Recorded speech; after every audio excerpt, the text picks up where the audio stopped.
All right, guys. Right now, I am holding on Uber Part 3. Is it 3? I don't remember. Yeah, it's probably, I'm pretty sure it's 3. What do you guys think about the hallway? It's beautiful hallway. This is this is like a classy Manhattan hallway for, for a normal residential building. And part of the reason that I'm saying it is because the condensity of the cities around in Manhattan and in other parts of the boroughs of what do I have here? Oh, that's probably like a fruit or something that I had. Okay. Okay, so basically, yeah, so the condensity of the city is something that is greater than other places as far as spaciousness and stuff, which is why it's like I've never been to Japan, although I have been to Denmark, which was an incredible trip. I loved every bit of it. So, hey, you guys, if you're from Denmark, leave some love right there. I'm telling you, you guys are awesome, just like that. And yeah, so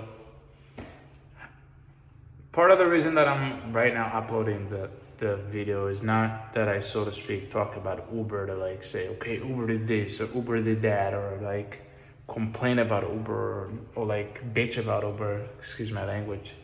I meant to say that when I talk about Uber, I talk about earnings and I talk about hourly rates. You know, right now, currently in New York City, the hourly rate I believe is, I don't know, they said that it's like about 15-ish dollars an hour. And that's if you work for a regular employer that, I don't know, like let's say you work for a fast food chain restaurant or even a healthy vegan place or whatever. If your employer hires you by the book, most probably he will pay you $15 an hour, which means that if you worked, let's say 8 to 10 hours a day, you're looking at around, let's say $150, about $120 if you worked for like 8 hours a day. If you want to pay for your lunch, it's like another half hour, which is mandated by law. I mean, I know in the construction industry, they give you half an hour because, there's a lot of labor involved and it entails a lot of hard work. But aside from that, I don't know if any other company is obliged to give you the, so to speak, benefits that you would have gotten in other areas in certain sectors. Let me know below if you guys from different state or country, like what's the laws and implications for the kind of work environment that you guys work in. Let's get back to Uber. So Uber, right now as you guys can see, I am all scarfed up, and I got a lot of like layers on me. Not too many layers. I have a shirt and a nice coat, a scarf, a puffy pair of gloves, which, by the way, they serve amazing during the cold weather. And I have been to places that were substantially, so to speak, colder in that sense. And I think that New York is a pretty cold state, so if you calculate the nuance of living in New York and experiencing the cold weather, sometimes it's a given because if you are in a very hot area or a place where you guys are like living in deserts or something like you'd want to like, so to speak, have that break and let the temperature go down, maybe even see the snow or have that feeling of like a winterish feeling, they call it in New York.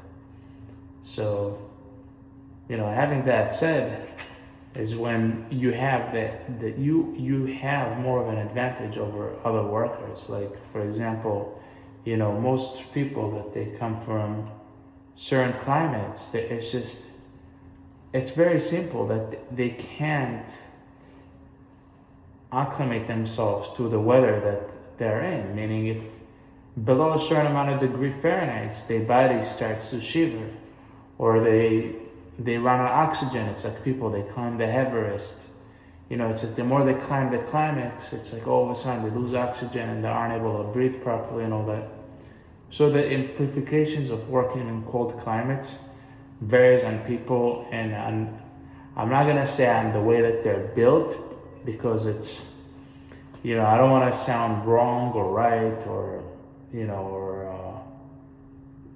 even perhaps racist at this point, because it's like someone's gonna say, "What are you talking about? I'm living in this country for this amount of time, and you know what? And my ancestors lived there, and we're all good." And yeah, but this is very nice. My point is that at the end of the day, if you're gonna be living in a cold climate, you're probably gonna want to acclimate your body to a point where you're able to observe the nature of the work there you are in. And generally speaking, when it comes to food delivery services, and when it comes to all kinds of jobs that are, so to speak, non-educational or required jobs, is when you take people that, they came from climates that, that served them all year round, to the point where they didn't feel obliged to work harder or take that extra milestone to accomplish their goals, so to speak. And the reason that I'm saying it is because it's a very simple methodology. If every day you're gonna experience 75, 80 degree Fahrenheit, any day that you don't go to the beach, or you don't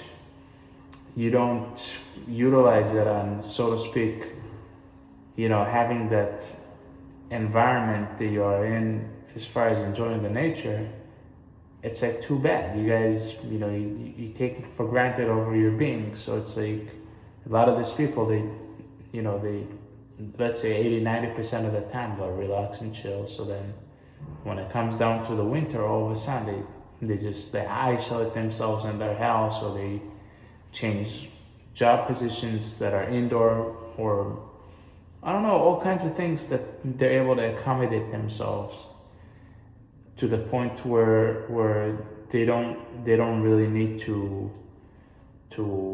work as hard as if they would have needed to work in cold climates and stuff. So, another thing is, you see, when you work in cold climates, and I know a lot of people, they say like, oh, they got all those gloves, and so to speak, your hands, at the end of the day, this tip of the finger feels the sensation on the screen. So you go like, babe, like, you scroll left, you scroll right, and you got your glove on, and let's say you take a walk in the middle of the road, and you try to get your phone out, like, if Uber could somehow figure out a way to, if you double touch the buttons, like you could accept a trip through the algorithm of the hardware of the phone. I mean, some people, they have Android, they have iPhones. I don't know, what kind of phone do you have? What kind of phone do you like using? Maybe you could set the blind mode, the one that you could just talk into the phone. You hear something that says, yeah, accept right, or whatever. I don't want to get out of the topic of the conversation. We're talking about rates, climate, and more or less comfortability. And on top of that, the climate comes with, the point is that you have less competition. It's less competitive. People that are acclimated to certain climates, they will not go out of the way on an extremely cold day or anything like that, which in other areas, other people don't mind it. For them, it's like a treat. Like, for example, my brother, he always loves hot weather. Like, if you give him the cold weather, like, he goes crazy. He doesn't go crazy, but like, he always like, oh, I can't stand the weather of this and that place, or and at the end of the day, most of my vacations I take them during the winter, and 90% of the time I don't use an AC. So for me to have the cold weather, it's a bless, and I don't really mind it, which is why I also suggest that, like, if you are money thirsty and you want to, like, so to speak, get that extra buck, you go out, you do the delivery. It's, even though they may pay you very little money based on the algorithm of the app, the way that they design it by the distances and how many people will give you tips and how much service fee they will take from you. So, like, it really varies on a lot of things. It's not like you are not in control of the pricings that you're gonna suggest that you're gonna want to have. Because if you're gonna be sitting there for 2 hours and you're gonna designate your time to say, okay, instead of getting like $15 an hour by a regular employee, I will accept 2 rides or 3 rides per hour. But they somehow figured out a way to give you rides that, like, they're more on the lower side or on the higher side. And one of the nicer things in Manhattan is that people really give you tips. They know that those tech companies, a lot of them are tech workers that work for these gigantic corporations behind the screens. So when they deliver a package or when they get a certain service, they just either feel bad for you, or they know that this is the rate that it goes for, and they re-accommodate the tip based on the amount of trip that they saw from ahead of time. So they, so to speak, or they want to get their food in more of a prioritized way. So, unlike in other countries where you have, so to speak, you pay a certain amount of fee and whatever amount of time you're scheduled to get your delivery in. Now over here, tips, it definitely, money talks. You could, wait an hour, get a ride that for $4, for $3.50. All of a sudden you get a ride for $12 or $13. You don't care if it's gonna rain, if it's gonna snow. All you know is that, oh, it's a $13 trip, and there's no way that, excuse me, not 13. I apologize to you if I assaulted anybody behind the screen. I meant to say, I'm not suggesting like any specific number. I'm saying, what I mean to say is that if you get a higher amount, you're gonna prioritize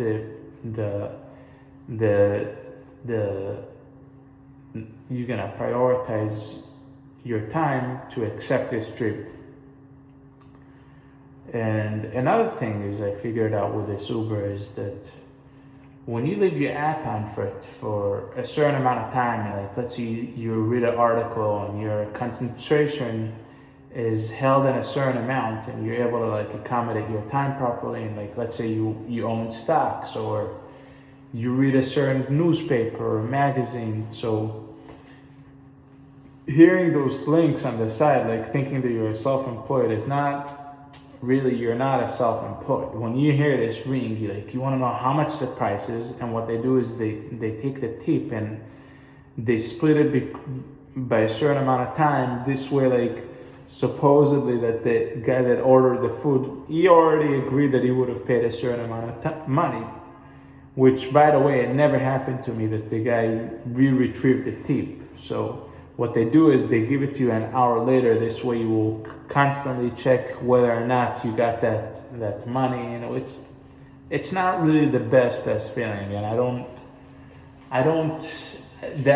this is one of the things that I don't really like about Uber. And it's, of course, you have advisors there and people that they sit there and they think it through, and the more workers you have, obviously the more you're gonna, so to speak, take advantage of your workers, because it's like if you only had two workers, and each worker will get, for example, $100,000 a year, and now you have 1,000 workers, that each worker is basically, he wants to get a share in that company, so that the company that hires you, which is Uber at this point, they say, okay, well, this is how much we are willing to pay. We're not forcing you to come into work.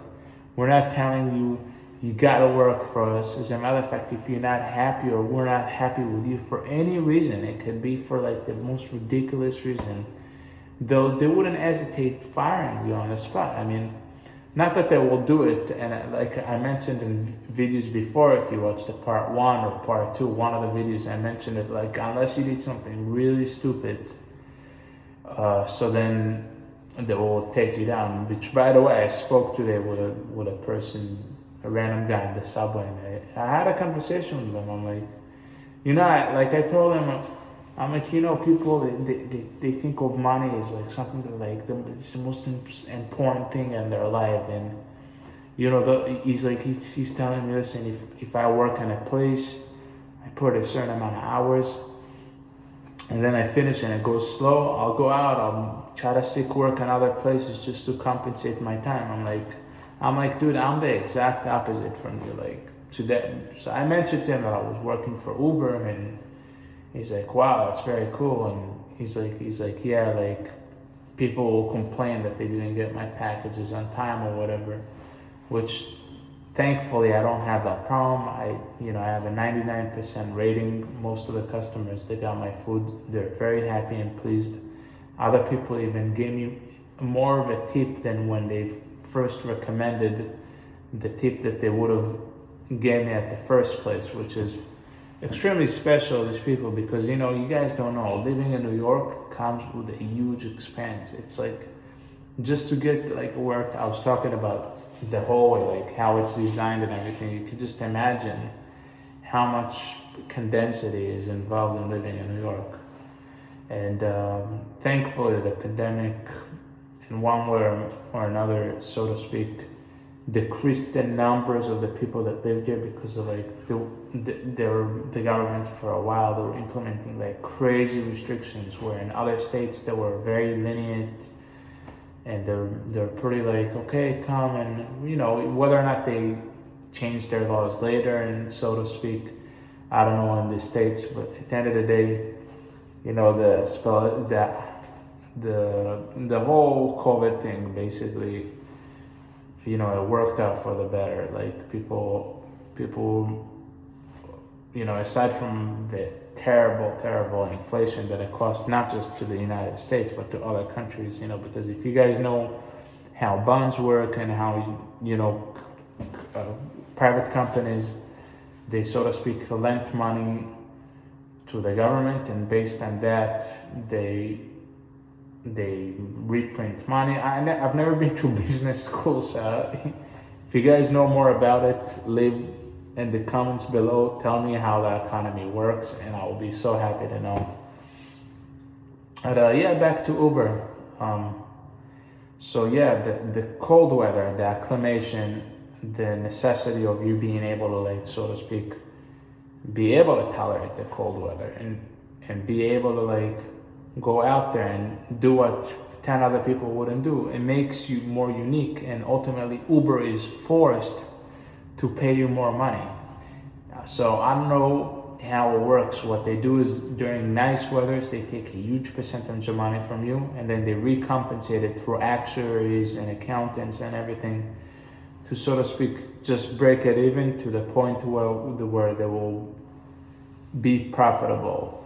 So, I'm very thankful for Uber for doing such a thing. I mean, at the end of the day, there are a lot of companies, not to mention the history of how this country was actually established. I personally could tell you that I came from a country where minimum wage is higher than the average federal minimum wage here, and the cost of living there is, maybe the food is, like, for example, a dozen eggs could cost about $3.57, or now it's like, it looks like more like $4 for a dozen eggs. And at the end of the day, if you work in any job, they will compensate you to the point where they will take very little tax from you. Transportation is almost free of charge. Health insurance is virtually almost free. Your employer is paying for your health insurance, and the doctors there are pretty good. They don't need too many lawyers to protect them for failing on their job, which is another separate subject where I don't get involved in it, and even though I'm talking about it just because, it's like, so to speak, giving you the idea of what it's like to live in more of a civilized country, in a place where like the medical system there is something that matters, the rights for the worker is something that matters. The United States is not a country that was built to, so to speak, satisfy the worker. Now it's starting to change. There are different politicians that are trying to turn it into like a non-capitalistic country, and which benefits the people that work for employers that are obliged to pay through minimum wage.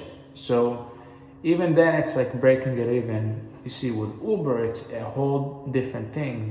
They managed to get they found a glitch hole. They found like a loophole to pay about $600 and something thousand a year to a company in Buffalo that insures I don't know how many thousands of workers, just in case they will sue them in a class suit. And if they get injured, like for example they go on a bicycle and they fall, so like their obligement is very, very minimum. It's like the company that will not be accountable for anything that happens to you, and they will tell you this, and just be smart and don't do anything stupid that you will need to charge us later for anything. So yeah, Uber is, like I said, it's a very, very tricky company. It's as transparent as possible, like as if like you open the phone, you upload your ID, you put your information, you tap your social security number, which is basically the number that you could work on based on the amount of taxations that you gotta pay per year and the whole nuance of it.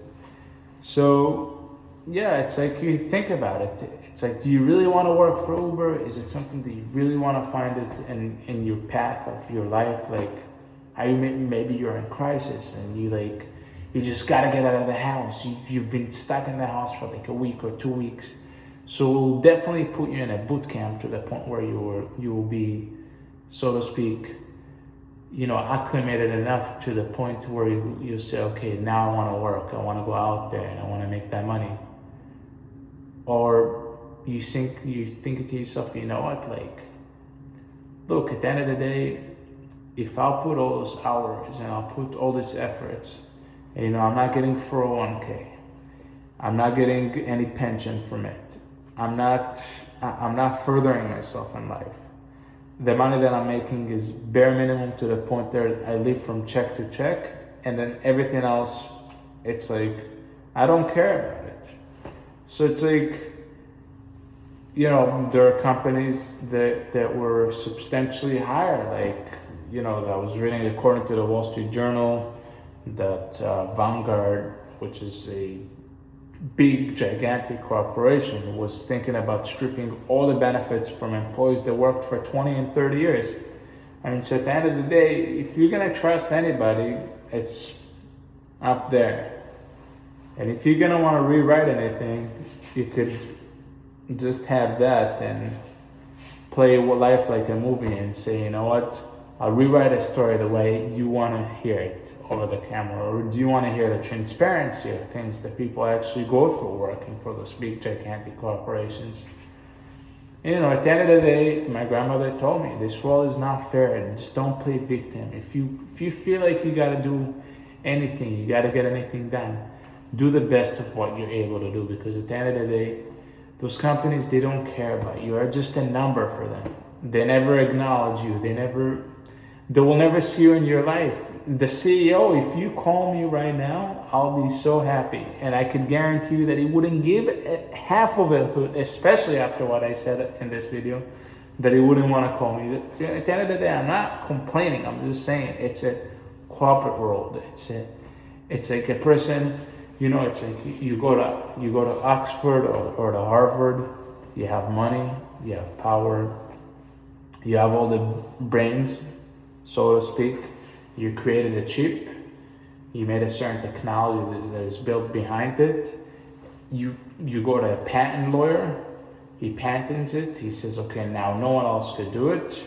He buys the logo of the name of the company, And he says, okay, right now there is a mapping system that we're creating on this technological platform.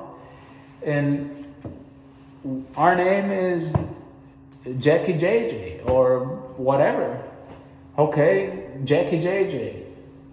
You don't know your employer. You don't know anything about your company aside from the job that you need to do, which doesn't entail too much thinking or anything aside from having like, you know, a good navigative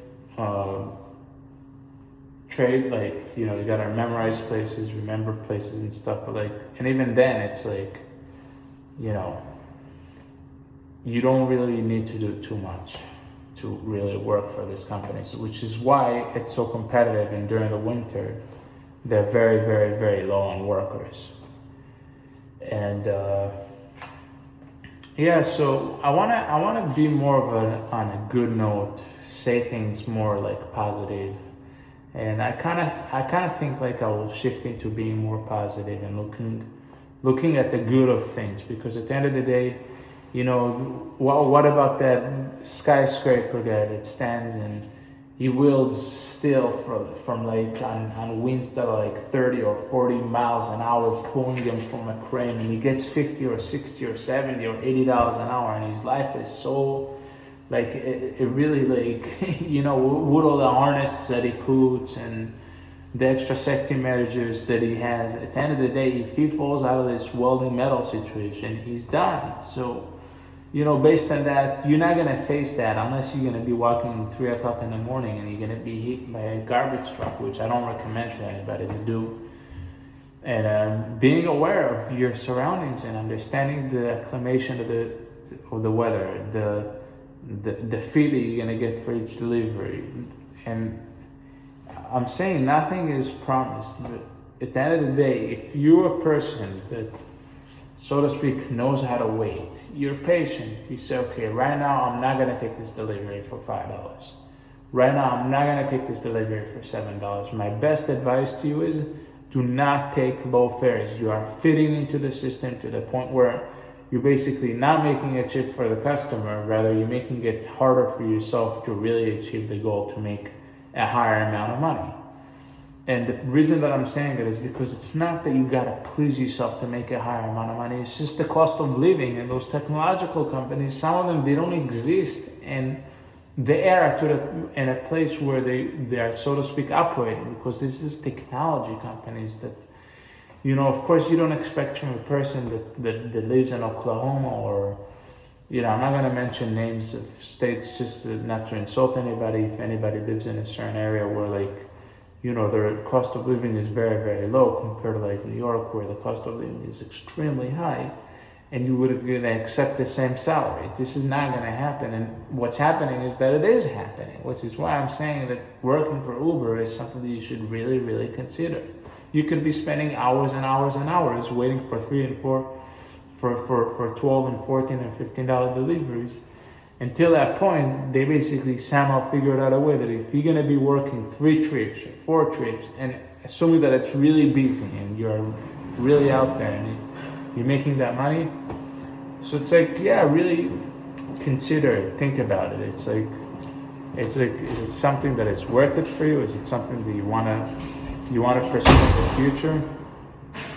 Is it something that you want to pursue in the future? Is it something that you will benefit from it? Is it, you know, at the end of the day, you will get to the age of 45 and 50, and people will take anything and everything that belongs to you. They want your knowledge. They want your creativity, and they will take anything in exchange for what? In exchange for basically maybe another shared knowledge. Or at the end of the day, everything has a net worth.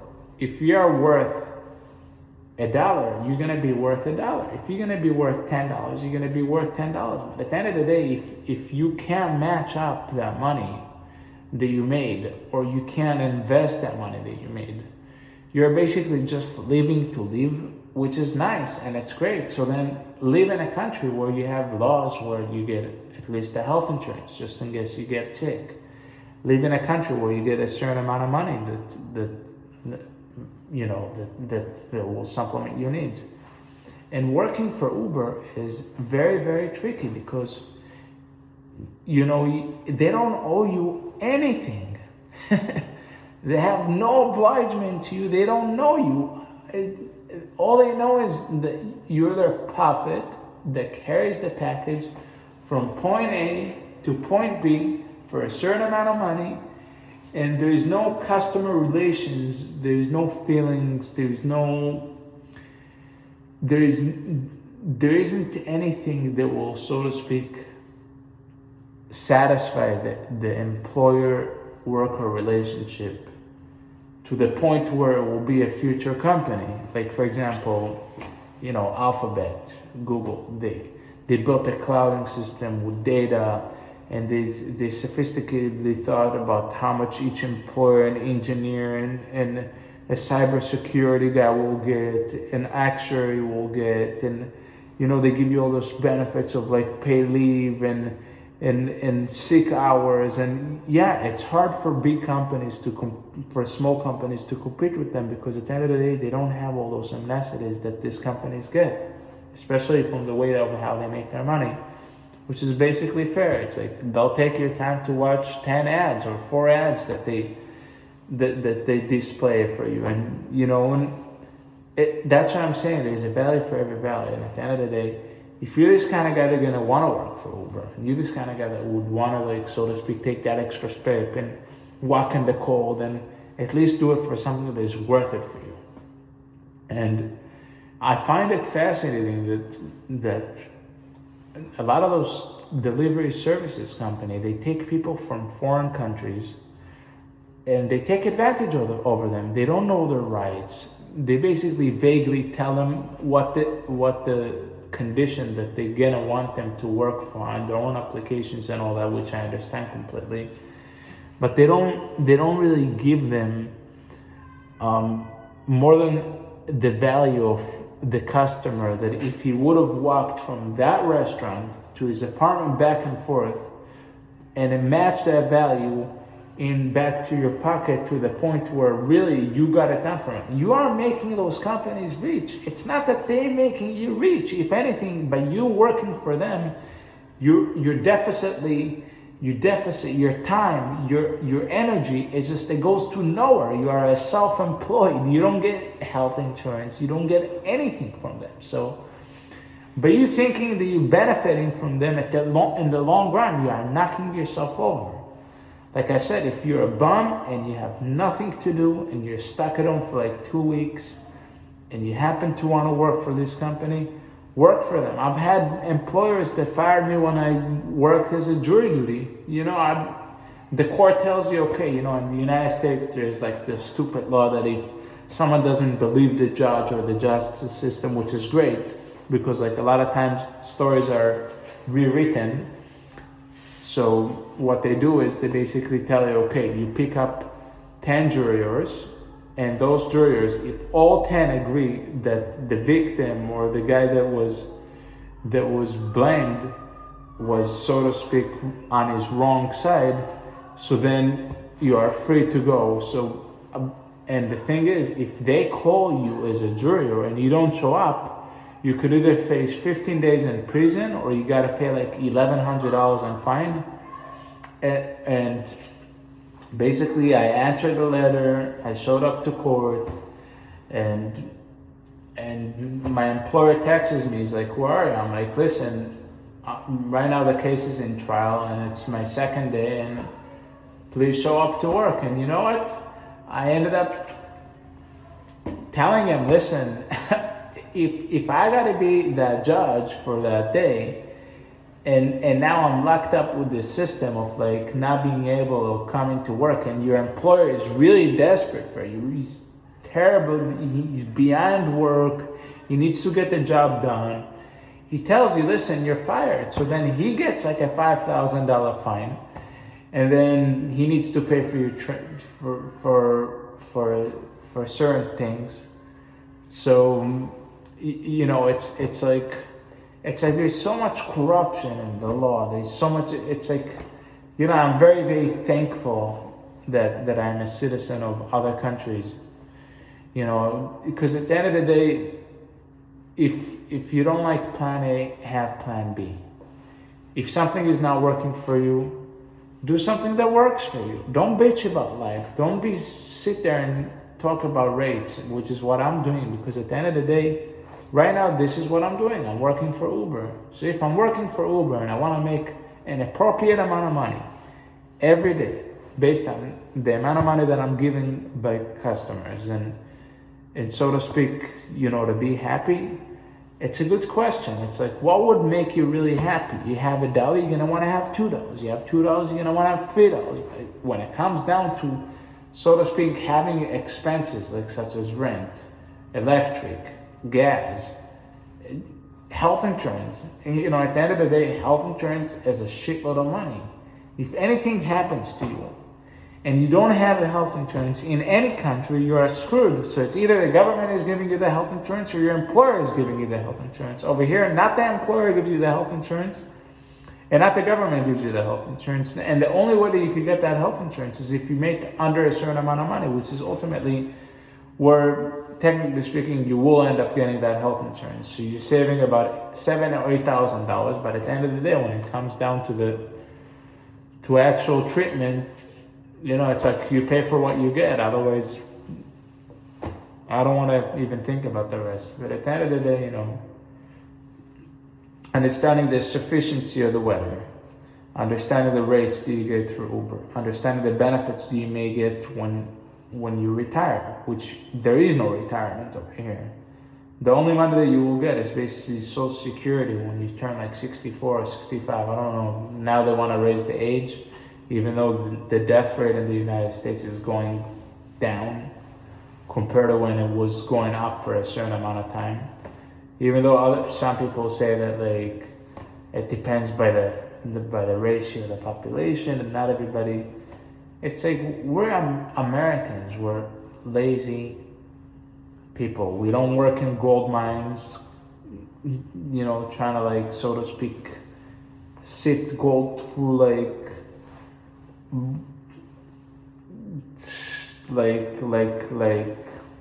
in other countries where they really work hard, or we don't do anything that is too crazy. And if we do work for someone, we'll end up charging them a fair amount of money. And over here, you're talking about gigantic corporations that they buy each company. It's like back then you could have worked for this or that company. All of a sudden you heard, oh, who is the owner of the company?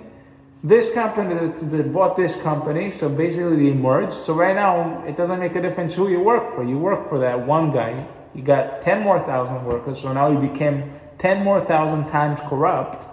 And it's like a wheel that you can't stop him. It's like if you take him to court, he goes to another court and he rewrites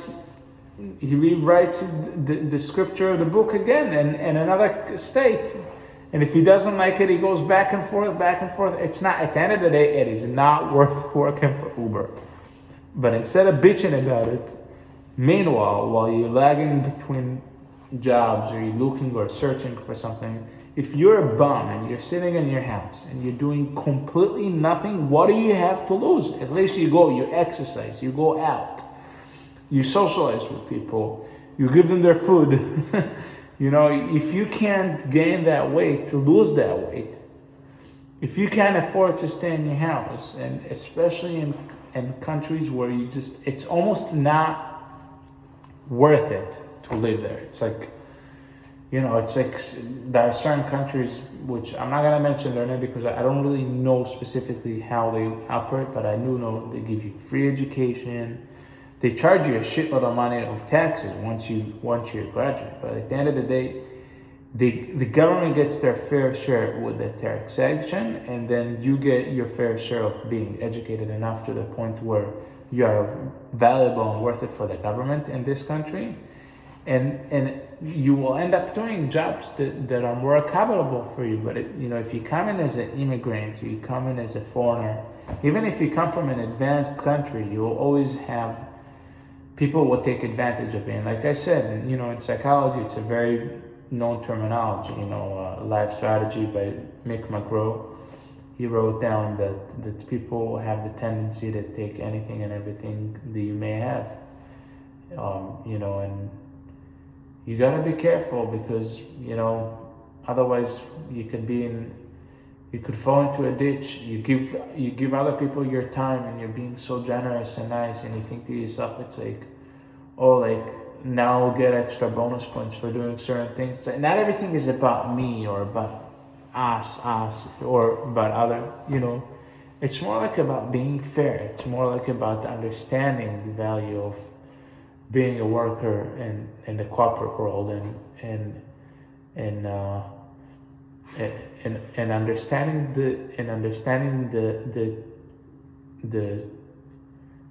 the more or less the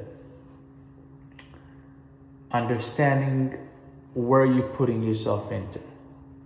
It's like you don't want to put yourself into a sick bed, you know what I mean? It's like you want to avoid being in a position where you are, so to speak, being deprived from things that you feel like you should have gotten. And at the end of the day, those companies, they don't owe you anything. Nothing. All right, anyway, I hope that it was a good lesson, and hopefully you will learn to decide whether or not you want to work for this company. Good luck, and I'll upload more videos, hopefully.